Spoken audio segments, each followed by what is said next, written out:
मेरा नाम सुशीला है। मेरी एक 14 साल की लड़की है जया। मैंने अकेले ही उसे पाल कर बड़ा किया है। जया और मेरी एक छोटी सी दुनिया है, लेकिन हमारी जिंदगी में ऐसी कई बातें हैं जो मैंने जया से छिपाई है।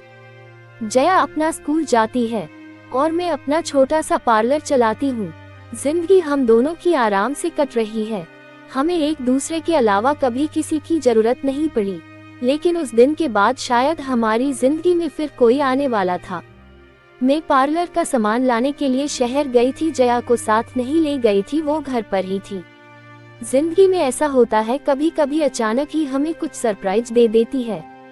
मेरे सामने अजय था। एकदम अचानक ही आकर वो मेरा सामने आ गया। उसके लिए भी शायद ऐसा ही था। हम दोनों एक दूसरे को देखकर एकदम चुप हो गए। इतने सालों के बाद मिले थे, लेकिन बात करने को कुछ नहीं था। अजय वो था जिससे मैं शादी करना चाहती थी। हम दोनों एक दूसरे से प्यार करते थे, लेकिन हमारी किस्मत की वजह से हम दोनों साथ नहीं रह पाए। अजय इसी शहर में आ गया था। अजय ने कहा कि उसने बहुत मुझे ढूंढा, लेकिन मैं अपना नंबर बार बार बदल देती थी। इस कारण उसकी मुझसे बात या मिलना नहीं हो पाया था। अजय आज भी मुझसे प्यार करता है। उसकी आंखों में मुझे दिखाई दे रहा था। वो बोला कि वो आज भी मुझसे शादी करना चाहता है, मेरी बच्ची को भी अपना लेना चाहता है, लेकिन मैंने उसे कुछ भी जवाब नहीं दिया। मैं जाने लगी तो उसने मुझसे बहुत बोला कि मैं अपना नंबर उसे दे दूं, और मैं इस बात के लिए उसे मना नहीं कर पाई। मेरे जीवन में इस तरह वापस आएगा, इस बात का मुझे पता नहीं था। बस फिर हम लोगों का मिलना शुरू हो गया। इस तरह से मिलते और बातें करते वो मेरे घर भी आने लगा। मैंने सोचा था कि उसे घर नहीं लाओ, क्योंकि घर में जया है। मैं नहीं चाहती थी कि जया उसे देखे। उसने कई बार मुझसे कहा कि वो हमारी जिंदगी का हिस्सा बनना चाहता है, लेकिन जया के लिए हर बार मैं उसे मना करती रही। फिर एक दिन वो हुआ जिसका मुझे डर था। अजय और मैं हमारे घर पर थे। मैं भूल गई थी कि जया उस दिन हाफ टाइम में ही घर आने वाली है। अजय और मैं अपनी पुरानी बातों में खोए थे। मैं उसके कंधे पर सर रखी हुई थी। उसने मेरा हाथ पकड़ा हुआ था। हमें इस तरह से कमरे में जया ने देख लिया। वो मम्मी कहती अंदर आई थी और एकदम से चुप हो गई। उसका चेहरा ही बदल गया। अजय वहां से चला गया। मुझे पता था कि अब जया क्या सोच रही है। हमेशा खुश और मस्ती करने वाली मेरी बेटी आज चुप थी। मेरी हिम्मत भी नहीं हो रही थी कि उसको जाकर समझाओ, उसे वो सब बताओ जो आज तक मैंने उसे नहीं बताया है। मैंने शाम तक का इंतजार किया।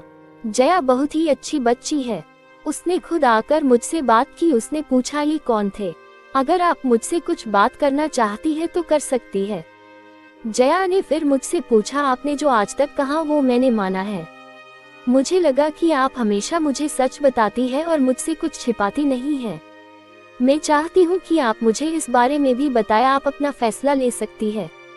आप दूसरी शादी करना चाहती है तो कर सकती है। हमारी यह बात चल ही रही थी कि अजय फिर अचानक ही वहां आ गया। उसे देखकर इस बार मैंने कहा कि तुम फिर क्यों आ गए। अजय ने कहा कि मैं नहीं चाहता कि मेरी गलती की वजह से तुम्हारी बच्ची तुम्हें गलत समझे, इसलिए आज मुझे मत रोको। आज एकदम सही समय है कि जया सब कुछ जान ले। मैंने मना किया, कहा कि नहीं, लेकिन जया के कानों तक सच ये शब्द जा चुका था। मुझे पता था कि अब वो सच सुने बिना नहीं रह सकेगी। जया ने कहा बताओ आप क्या बोलना चाहते हैं, और फिर अजय ने जया को सच बता ही दिया। जया मेरी बेटी नहीं है, मेरे भाई की बेटी है। एक दुर्घटना में मेरे भाई और भाभी चल बसे, तब जया सिर्फ 9 महीने की थी। हमारे माँ बाप पहले ही चल बसे थे और वो दोनों भी। मेरी सारी जमीन बेचकर उसे वहां से लेकर मैं यहाँ दूसरे शहर आ गई। अजय ने कहा ये तुम्हारी बुआ है और हम दोनों की शादी होने वाली थी सिर्फ तुम्हारे लिए, कि तुम्हारा प्यार बांटने कोई और नहीं आ जाए। इसने मुझसे शादी नहीं की। मैंने बहुत समझाया, लेकिन इसे तुम्हारे अलावा और कुछ दिखाई ही नहीं दे रहा था। बहुत सालों बाद मिले तो हम एक दूसरे से बात करे बिना नहीं रह पाए।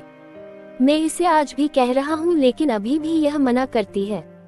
जया सुनकर मेरी तरफ देखती है और पूछती है ये क्या बोल रहे हैं, कहो कि ये झूठ बोल रहे हैं। मेरी आंखों से आंसू निकलने लगे। मैंने कहा कि बेटी भले ही तू मेरी जान है, लेकिन तूने मेरी कोख से जन्म नहीं लिया। मैं चाहती थी कि तुझे ये बात बता दूं, लेकिन इस तरह से आज बताना पड़ेगा, मैंने सोचा नहीं था। जया ये सुनकर मेरी तरफ दौड़ कर आई, मुझसे लिपट गई, रोते हुए बोलने लगी, क्या बोलूं बुआ, माँ या भगवान। मैंने कहा तू मेरी बेटी है और मैं तेरी माँ, बस यही सच है और यही रहेगा। और अब शादी की होंगी तो तेरी, वो भी बड़ी धूमधाम से, जब तू चाहेगी। मेरे फैसले को अजय ने भी माना।